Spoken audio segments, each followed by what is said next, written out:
三千世界一度に開く梅の花。牛虎の金人の世になりたぞよ。墨千山に腰をかけ、鬼門の金人守るぞよ。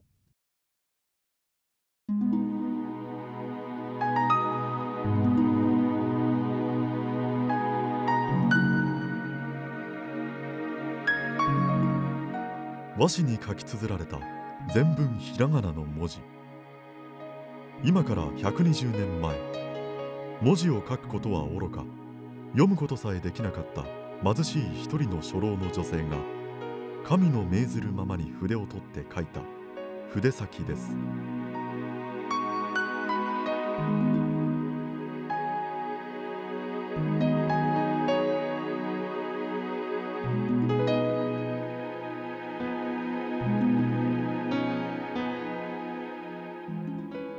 この筆先は27年間和と字本で1万巻、半紙にして20万枚、常に同じ筆跡で書き続けられ、一貫して人類の我よし強い者勝ちを戒め、このままの世界が続けば人類のほとんどが滅んでしまうという危機に直面することを予言警告し、人々の改心を厳しく迫りました。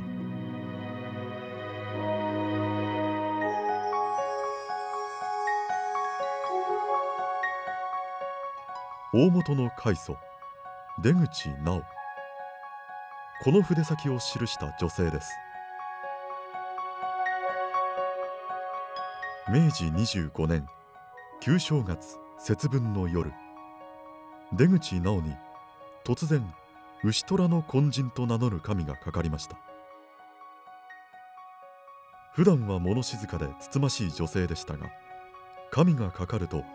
お腹の底から抑えようとしても抑えきれない威厳に満ちた男神の声がこみ上げてきました。その声の主は天地を創造し大地を修理固成した元の神であり、遠い神代の昔に退院し、この世を影から守護してきた神であると言われました。ここに大本は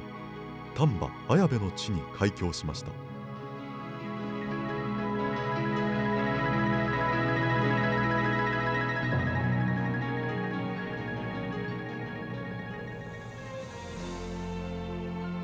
大本には2人の教祖がいます。1人は開祖出口直であり、もう1人は開祖を助けた出口鬼三郎です。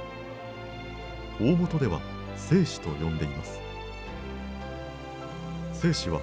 京都府亀岡の地で貧しい小作の上田家の長男喜三郎として生まれ、12歳で小学校の代用教員として教鞭を執るなど並外れた霊力と知力の持ち主で、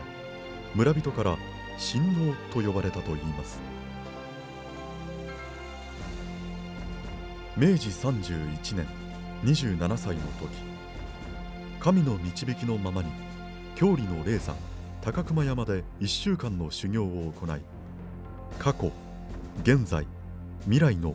霊界と限界を見聞します。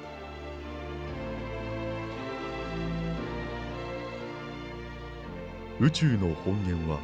活動力にしてすなわち神なり、万物は活動力の発現にして神の断片なり、神は万物普遍の霊にして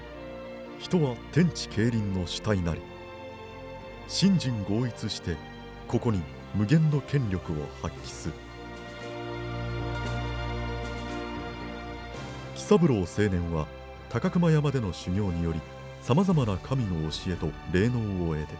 宗教者としての使命を自覚します。同じ年、開祖の筆先を目にする機会を得、その内容が高熊山の修行で見聞したものと共通していることに驚き、綾部に開祖を訪ねます。喜三郎青年は大本入りし、開祖の五女出口澄子、後の二代教主と結婚しました。鬼三郎という名は筆先で名付けられた名であり、後に巨人、大霊能者、大預言者として国内外から評されることになります。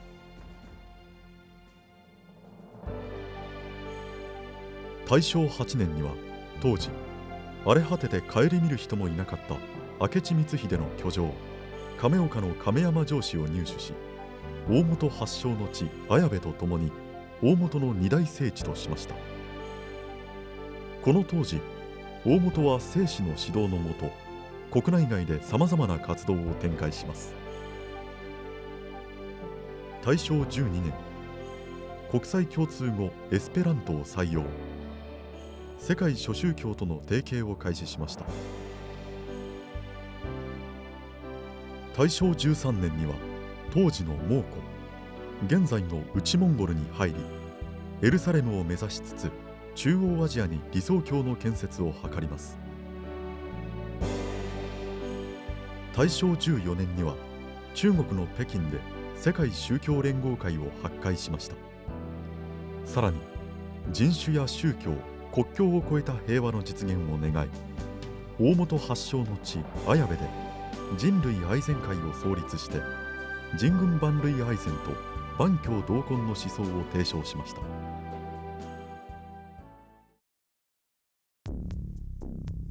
しかし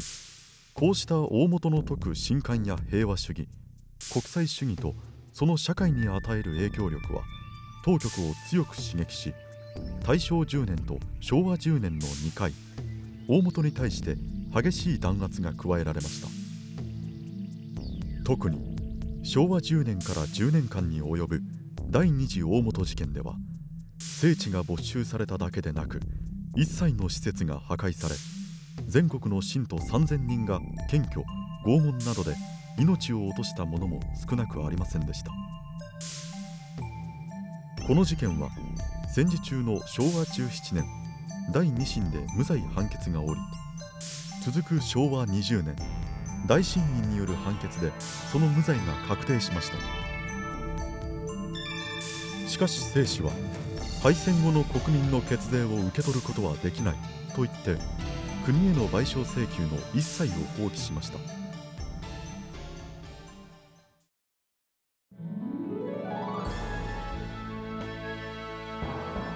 昭和21年、大本は冤罪から解き放たれ、青天白日の教団となり、10年ぶりに再発足しました。荒れ果てた両聖地が戻り、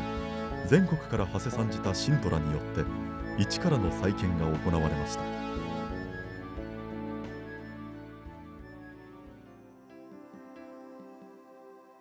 正史は洋案の制作をはじめ、陶芸、書画など数々の作品を残した芸術家としても知られています。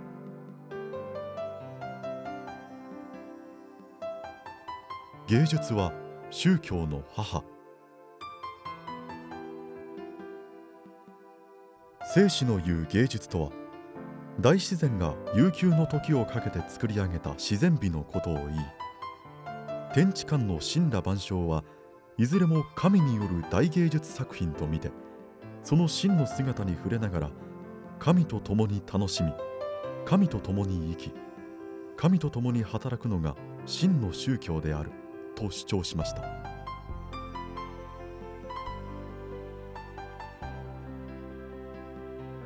この正史の精神は後の大本の芸術活動として歴代の教主・教主補に面々として受け継がれ、信仰即芸術即生活という教風の確立につながっていきました。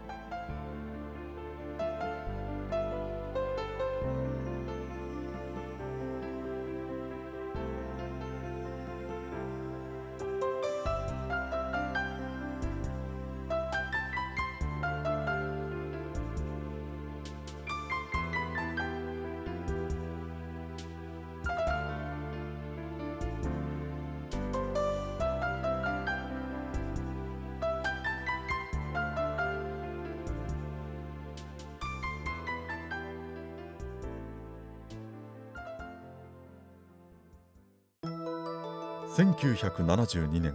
昭和47年、正史の要案をはじめ出口家一門の作品がパディム・エリセーエフ氏の目に留まり、同氏が館長を務めるフランスのパリセルヌスキ美術館の会場にパリ市主催フランス文科省外務省の講演で出口家一門の作品展が開催されました。このパリ展を皮切りに欧米6カ国13会場で3年3ヶ月にわたる海外作品展が開催され、大本の芸術作品が世界を駆け巡りました。さらに作品展がきっかけとなり、米国聖公会のニューヨーク聖ヨハネ大聖堂で大本式の祭典が行われ、これを契機として昭和52年綾部の弥勒殿でキリスト教との礼拝式が行われました。芸術が導き、一心即多心即半心という大本の神官が、こうした他の宗教教団との合同礼拝式を可能としたのでした。この礼拝式は当時画期的な出来事として聖なる冒険と評され、その時初めて宗祭歌という言葉が使われました。その後、芸術や文化の交流を契機にさまざまな宗教間での合同祭典が続けられるようになり、宗祭歌という言葉が一般的な言葉になりました。一方、教団内にあっては2度の事件のたびにその造営が阻まれてきた悲願の神殿長生殿が平成4年開教100年の年に綾部に立ち上がり、信徒は長生殿の完成を喜びました。翌平成5年には立ち上がったばかりの長生殿で世界宗教者の祈りとフォーラムが開催され、世界の宗教者や有識者たちが集いました。フォーラムでは宗教者の使命を話し合い、世界平和の祈りを捧げました。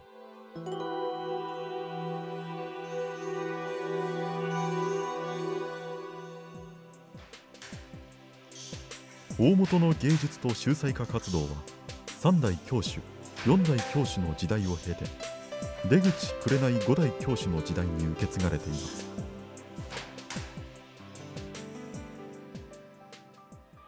2001年の米国同時多発テロ発生の翌年、平成14年1月、イタリアのアッシジにおいてローマ法王ヨハネ・パウロ2世の招聘によって行われた平和の集いに参加。世界の宗教代表者らと共に平和の祈りを捧げました。またモンゴルではモンゴル仏教の総本山元旦寺院での合同祭典を実施、大本モンゴル本部を設立しました。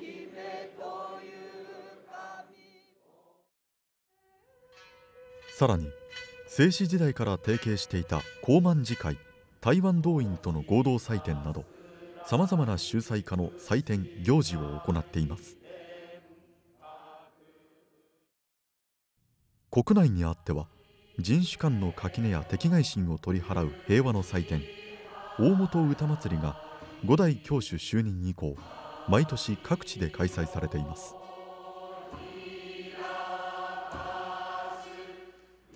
歌祭りというのは古来日本各地の村々で伝統的に行われていた祭典ですが、時代の流れの中で途絶えていたものです。その歌祭りを昭和10年清史が復興し、平和を祈る神事として今日まで大本の中で受け継がれています。近年では歌祭りの県営歌が日本語だけでなく英語、アラビア語、ヘブライ語、ポルトガル語や国際共通語エスペラントで漏洩されるなどし、その波は遠く地球の反対側ブラジルにまで広がりました。大本では近い将来中東エルサレムでのエスペラントによる歌祭りの開催を願い、その歩みを進めています。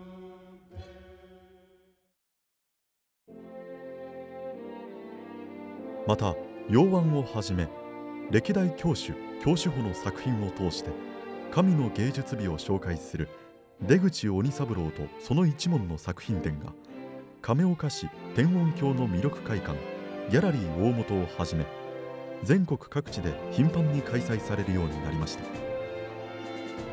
こうした作品展が見る人の心に感動と勇気を与え、人々の潤いある人生の一助となることを願っています。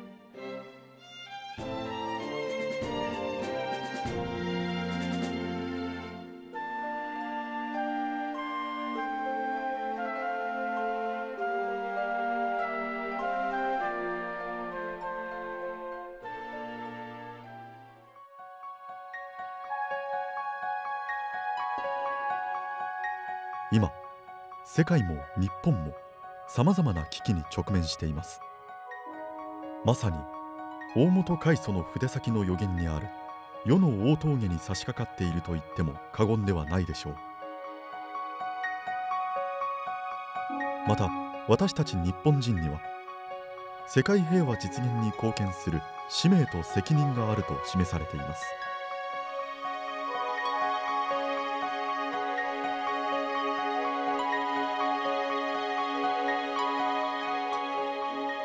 開教120年を迎えた大本は、